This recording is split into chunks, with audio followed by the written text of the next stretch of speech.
Welcome to this evening's presentation about restoring and updating the Hendrickson organ in this hall. Thank you for joining us to hear our vision for this instrument.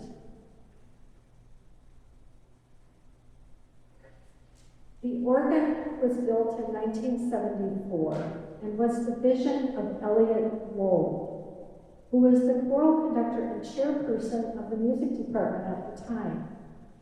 Elliot consulted Dr. Kim Castling at Mankato State College and Jerry Evinrude at UWRF about including an organ in the music department.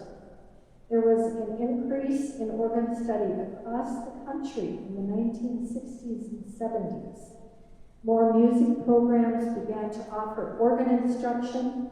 The instrument would also be used to accompany choral and instrumental ensembles. UW River Falls wanted an organ with a good, solid design to be used for instruction, recitals, and practice. It would have a movable console with a flexible cable that allowed it to be placed anywhere on the stage. Charles Hendrickson of Hendrickson Organ Company in St. Peter, Minnesota, was selected as the builder on April 18, 1973. The installation of the organ was completed in 1975 and cost the university $34,000. Here are copies of Hendrickson's letter that selected him as the builder and of the check from the state of Wisconsin to the Nicollet County Bank in St. Peter, Minnesota. This is the program of the dedication concert held on Sunday, March 7, 1976. Faculty organist Catherine Wilden-Mullen played the concert that included the music of two Czechoslovakian composers, French music by Francois Couperin and Messiaen, a Bach choral prelude, and several American tunes arranged for organ by American composers. This is a picture of Elliot Wold and Catherine at the dedication concert. Catherine was quoted in the News Bureau of the university announcing the concert.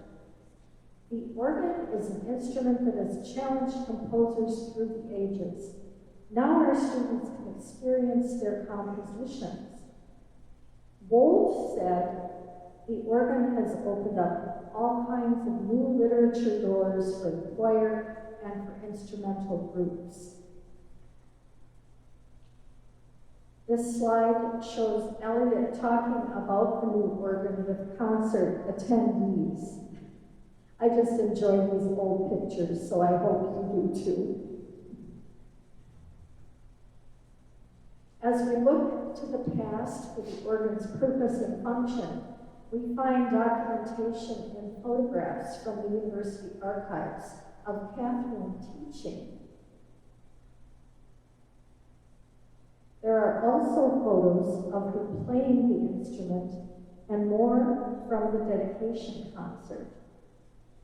She taught students organ techniques for repertoire and church services. Before the organ was installed, Catherine taught for the university and area churches at Ezekiel Lutheran Church in River Falls. Catherine taught 32 years at River Falls and retired after spring semester 2006. David Milne appointed me faculty organist in August 2006. Catherine was a mentor, colleague, and friend of many people, and I count myself fortunate to be one of them.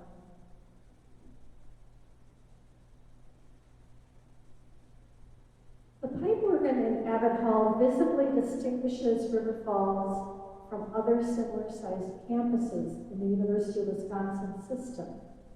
Students learn organ technique, repertoire, service playing, and the art of collaboration.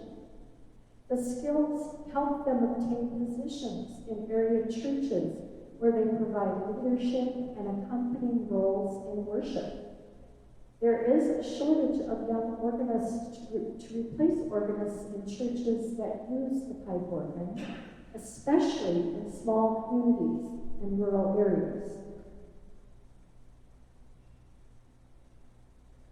After my first year at River Falls, I asked the son of the organ builder, named Eric Hendrickson, to write about the instrument's condition and need for updating. In part of this letter, he wrote, "Nowadays, there are more reliable electronics than from 30 years ago. Remember, this is 2007.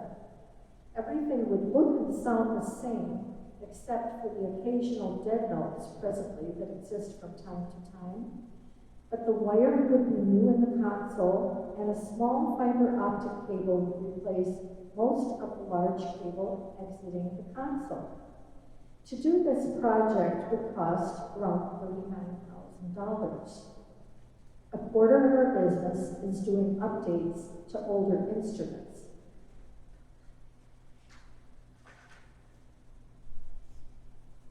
Organ instruction continued, and each year we would tune the organ and try and fix problems that cropped up. We have had excellent players come through the ranks, and students find jobs in area churches.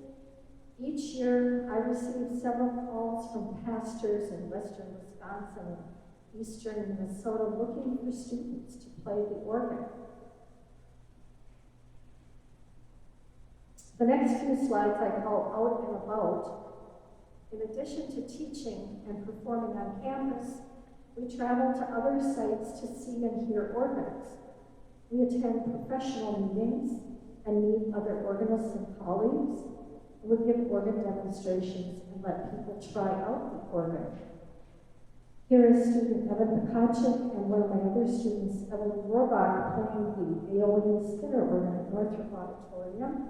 They were practicing a duet for a master class, which never happened, but they still had fun playing the organ. In the upper right is a picture of Catherine Moen and myself and 3 students, and we attended an opening event of the Twin Cities American Guild of Organists. They usually have a dinner, so it's a time to socialize and meet other organists. And at the bottom, I have given an organ demonstration here and letting somebody try out the instrument.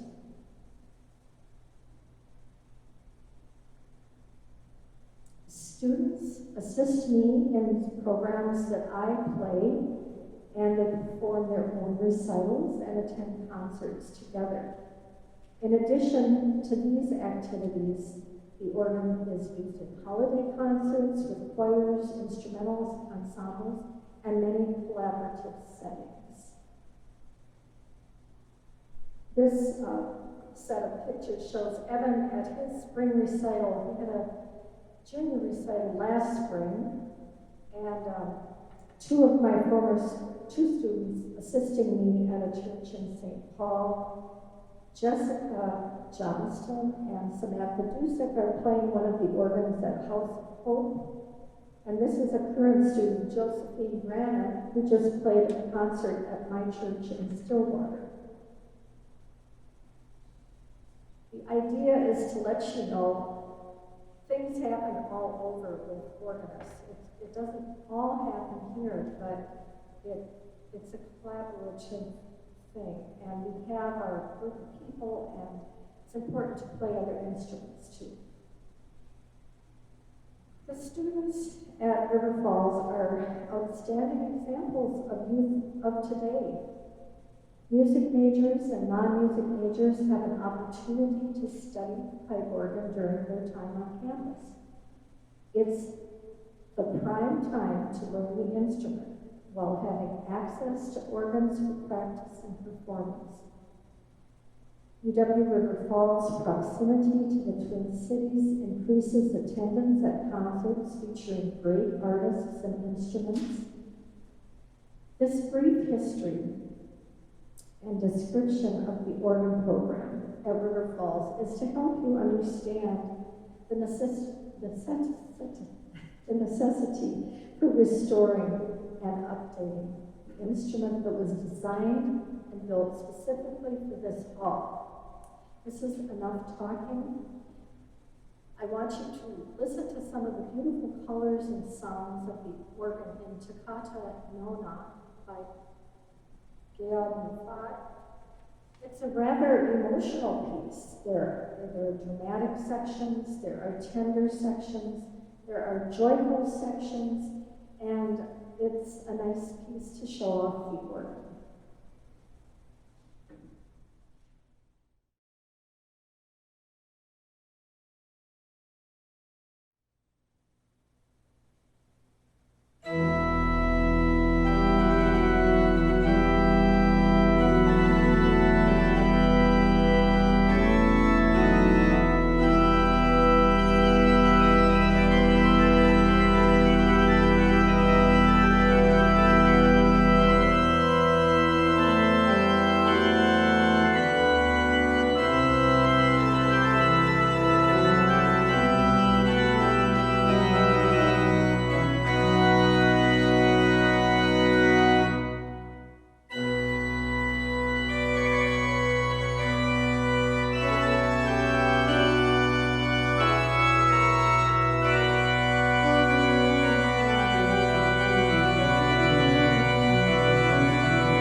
Hello, it's good to see you all here. So I am a senior music education major here, and it's a pleasure to be up here on stage performing organ. So a little bit of how I got into the organ. So I started out on piano as, not all, but I would say a majority of organ students get into the organ. I was playing piano as soon as I could bang on the keys, basically, and I was taking piano lessons all the way through high school. And so then I decided to be a music education major, so I came here with piano as my primary instrument. And at that point, I knew I wanted to do organ at some point, but then in a conversation with Dr. Edman towards the end of my first year, she convinced me to start taking organ right away, and I haven't regretted it. I've taken it every semester since. It's been great fun. So this is my 6th semester taking organ lessons, and thanks to all of her mentorship, I have now given both a junior recital and a senior recital on the organ, and I'm a church organist as of end of May of last year, so almost a year with that. So what can the organ be used for? It can be used for like everything. I have, there was a piece around the holidays that asked for organ for symphony band. So I pulled out the organ and I played organ for a piece in symphony band. Obviously, as a church musician, I use the organ all the time to accompany hymns and chants and whatnot. And then obviously it's a solo instrument. You can literally make every sound that an orchestra can make to some extent on the organ with creative uses of your stops and registrations. So it's very versatile. As an organ student, this is my primary practicing performance practice organ, I obviously get a first-hand experience all the little glitches that come to the organ. It does boost your creativity because, like, for about a year we didn't have an F sharp right there. So thankfully we were able to locate the part that we needed to get that fixed. But I was able to creatively work out a way to make all of my music sound good. So it works on my creative skills, but it would be nice to get the organ restored so I can focus more on the music aspects. Another little thing is we only have 10 pistons or presets on the organ. It's like saving your sounds that you want, so you press a button for those non-organists, and it'll recall a sound setting that you have for the organ, the stops. So we only have 10 of them. So you'll see before I play my next piece, I will be resaving some of the pistons so I can play my next piece. And then before our guest organist comes up, I'll be changing a couple pistons for him. So as you can see, it's from 1974. So and that's electronics from 1974. So if anybody has a computer from 1974 that's 100% working, let me know. But it's obviously working, it's just having little glitches, so it'd be really nice to get it all fixed up. And I look forward to coming back after I graduate when this does get fixed up to give a concert or something, play something. So my next piece is a piece based on the hymn tune of Kingsfold, which many of you might know the words of "I Heard the Voice of Jesus Say." This tune is supposed to imitate church bells. Enjoy.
I appreciate the invitation to come back here and play. Thank you, Dr. Laura Edman,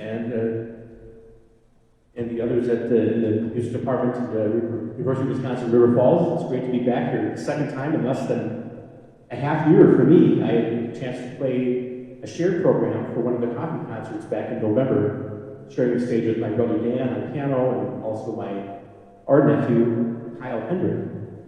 So it's great to be back to play live the second time. But my first encounter with this organ goes back about a little more than 4 years ago. I was asked to play some organ parts on a compact disc recording here with the Lake Wobegon Brass Band under the direction of Michael Halstenson, back when Jack Stamp was serving in the percussion department here.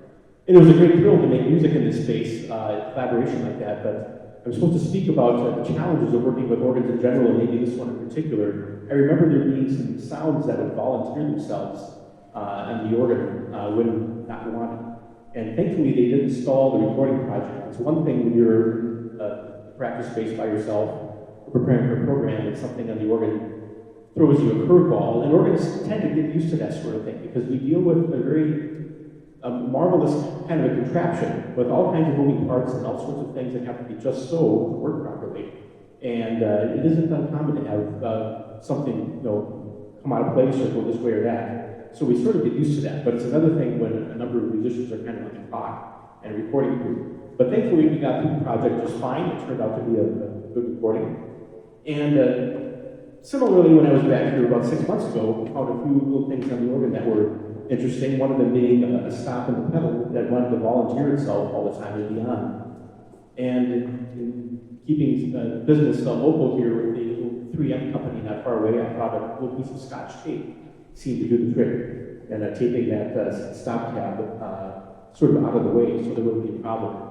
And I had to dodge also the F sharp note on the grade, I think it was, that would play and kind of reconfigure some things. But again, organists get used to that sort of thing and find ways to work around those little things. But best to keep things in proper working order as best as one can, because it's always better for the visiting organist, even the resident organist, to not have to worry about things to sidestep and problems here and there, so that music can just sort of flow without inhibition. Well, that's enough of my thoughts about on the organ, and a delight to be able to play. And now I will play for you on Wondrous Love Variations on Shape Note Hymn by Samuel Barber.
48 years ago, when this organ was built, I had just finished graduate school at the University of Iowa. I was working in the Hendrickson shop.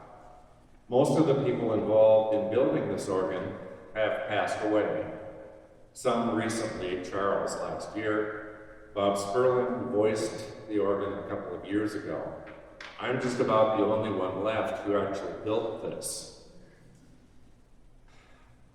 Laura mentioned what it cost at, what, $34,000?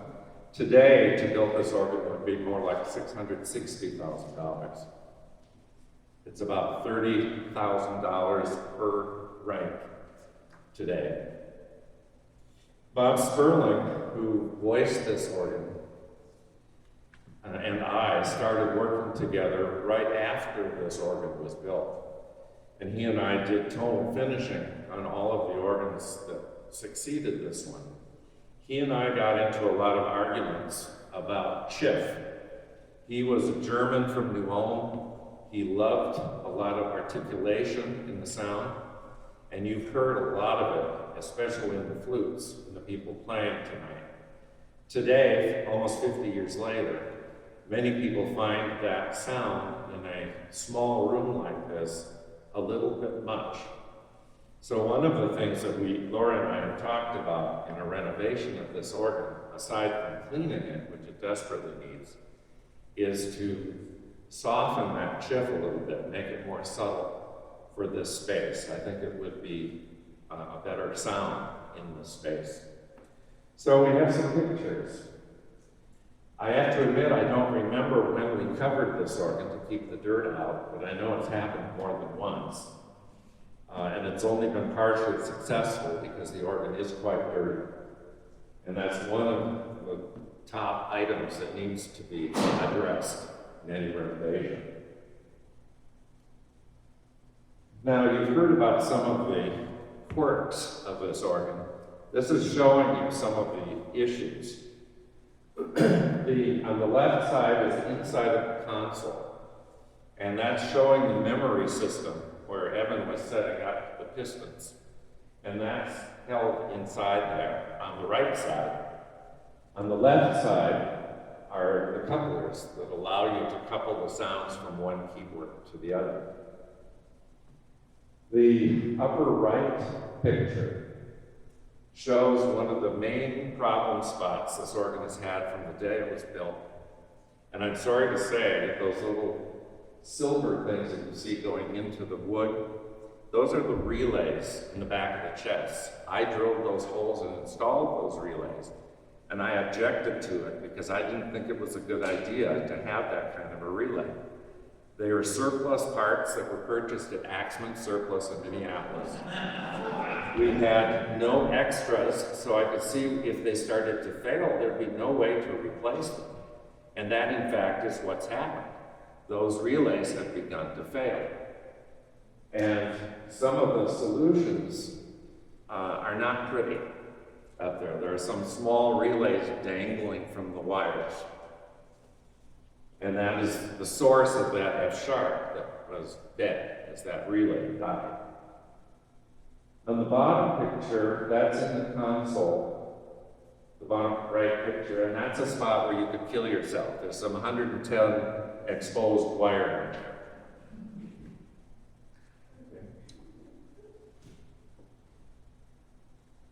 On the back side is this blue umbilical cord, which is actually a fire hose. Charles always liked to use those. And when this organ was built, the technology in the 70s was such that we had to run pretty large telephone cables. They're 100 cables, 100 wires per cable. So this umbilical back here is very heavy, and it carries all of the signals up there. Today's technology is multiplexed, so all of those signals would go through literally through a telephone wire, like you plug into a phone. Last year, when was it? This umbilical broke just before school started. And so my service manager was over here, and he was frantic, and he and I were on the phone, and he found a broken cable inside the fire hose. So he fixed it and he used electrical tape around it. The original device for holding that umbilical is back in the closet back here, and it was made out of dowels. And I don't think it even lasted a year because this cord, this cable is so heavy. So that broke. There's now a new system back there. But if we got rid of it, we wouldn't need anything like that at all. The bottom left picture shows the tape on the pedal mixture.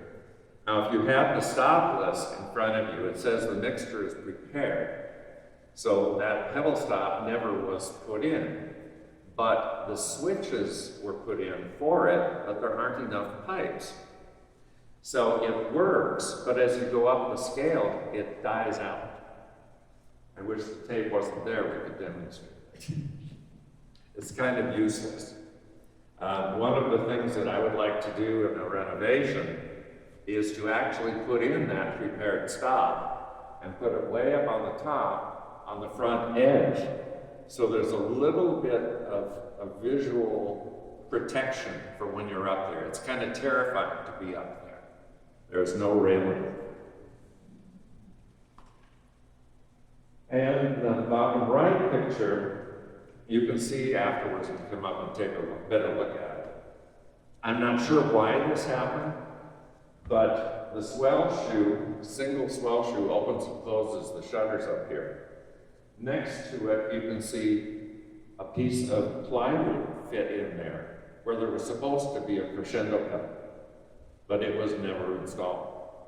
So that would be another thing that we would complete.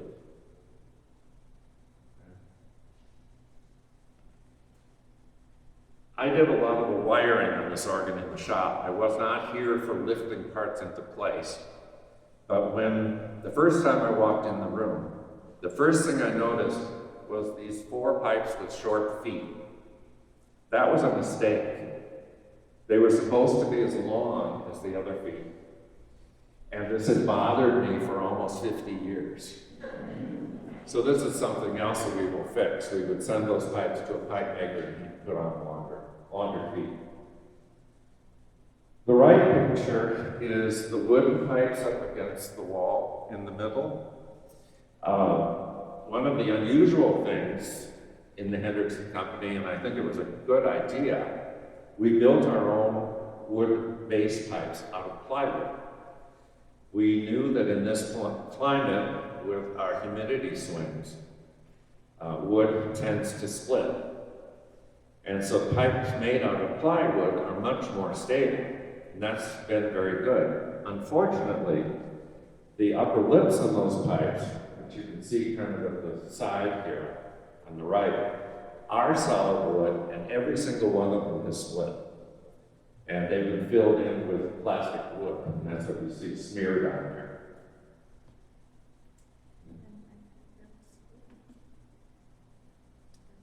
Okay. I'm done, thank you. Well, this is unabashedly a fundraiser, and Laura and I have talked about renovating this organ probably almost since she got here.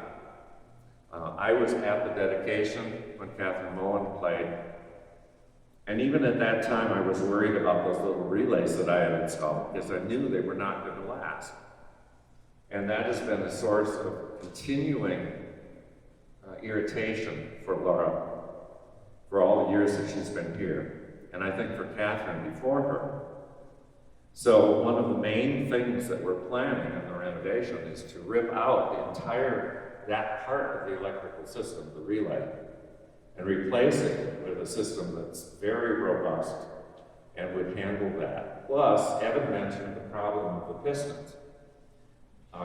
Memory systems today have multiple channels, multiple levels. This organ has one. So there's just one memory setting at any given time. The new system that we will put in has 100 memory levels for each of 50 organists. So you have 5,000 levels of memory. So you don't ever have to have the audience wait while you're setting pistons. So So that'll be one of the great advantages.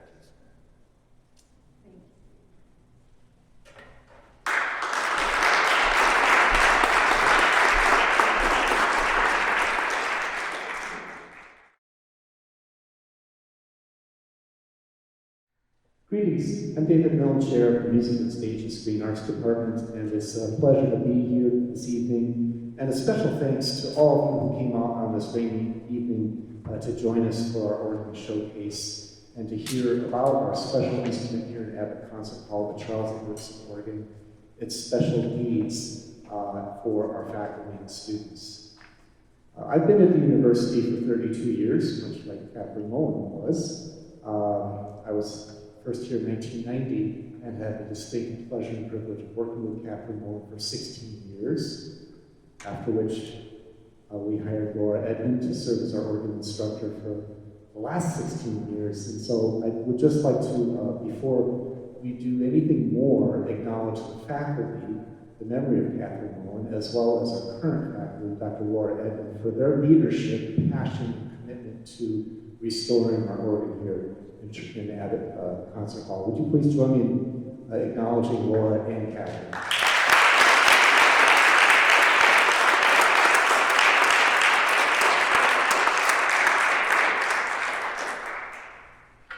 I'd also like to point out that this evening is the launch of a restoration fund campaign that's being administered through UWRF Foundation for the repair and restoration of our organ. And you may notice outside there's a brochure describing the needs of the organ that's going out to the public.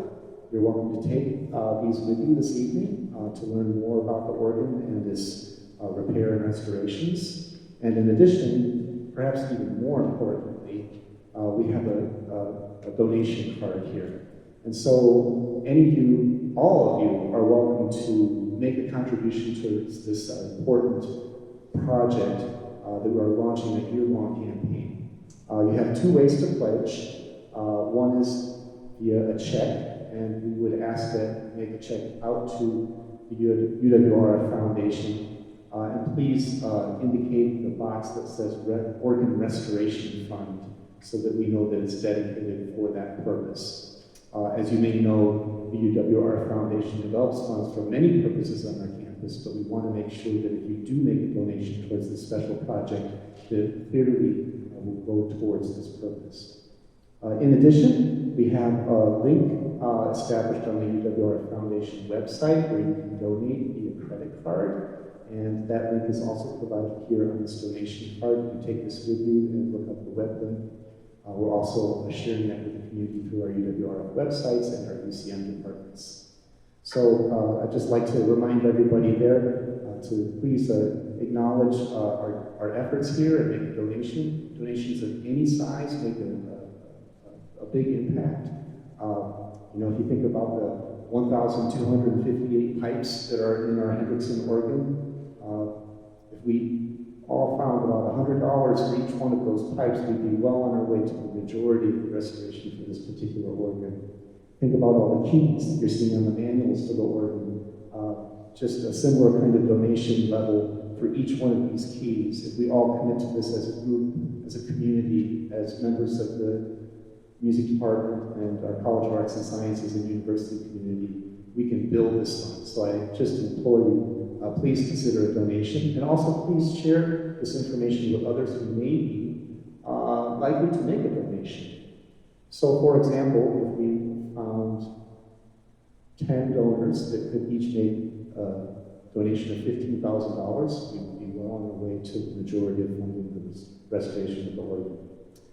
It takes a community to be successful in a project with this, and I encourage you to share this information with those who may also make a similar pledge as you.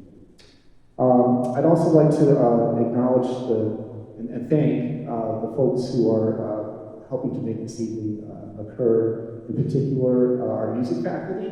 This is an endeavor that has been unanimously supported by our music faculty, as has been discussed over the past year at faculty meetings. And in particular, as I indicated, Dr. Laura Edman, our organ faculty, as well as our keyboard faculty, especially Deborah Freistad and Ron Konev have been very instrumental in helping to create this evening's program.